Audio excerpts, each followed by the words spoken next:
Well, huwag tayo mag-alala because I suppose at dapat yung pagiging witness under the Witness Protection Program on a case-to-case basis. Di ba? Napakaraming kaso ito eh.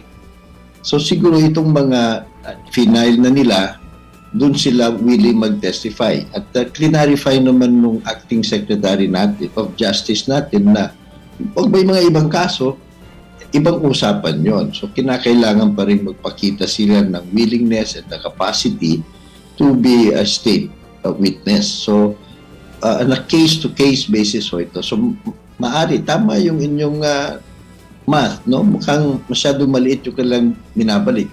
Ang importante dito, basahin ninyo, hingin nyo, ano bang napapaloob doon sa Memorandum of Agreement between DOJ and these proposed state witnesses. Dapat hindi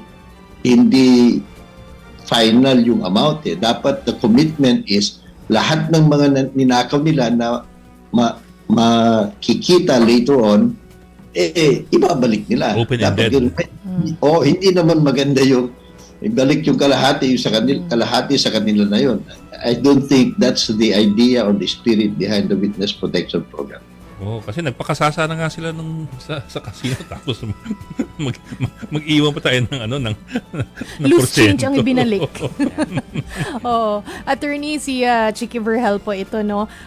It has been said na yung mga state witness po ay discharged from criminal liability. Ano po exactly ang ibig sabihin po nito? Well, sila, ibig sabihin ho niyan, kasama sila sa mga maaakusahan. So, they will all be charged together with the other respondents, no? Pagdating sa korte, doon magmo-motion ngayon sa Sandigan Bayan ito, kasi matataas ang rango nila, magmo-motion ngayon ang ombudsman o DOJ, depende kung sino humahawak ng kaso, at magmo-motion na i-discharge itong mga inapprove na state witness, i-explain o kukumbinsihin ngayon ng prosecution ang mga justices ng Sandigan Bayan kung bakit sila ay madi-discharge. So there are many standards and criteria for to be able to be eligible as a state witness. So yun, lahat yan ipoprove nila. Pag makumbinsi yung Sandigan Bayan, then i-approve nila yan, i-withdraw yung kanilang akusasyon and they will become the state witnesses. So,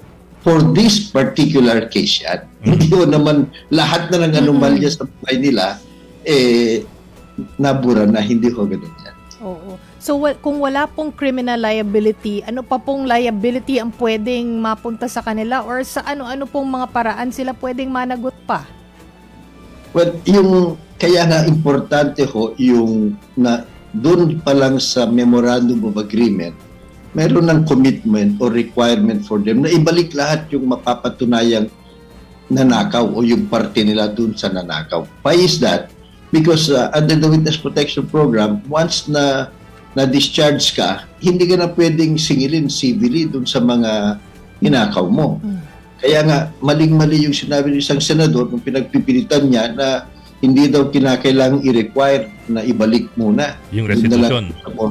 Mali yun eh. Kasi if you look at the rules and the law, pag yan na-discharge, but yung criminal as well as the corresponding civil liability attached to the criminal liability, pati ho yun mga foreclose na eh.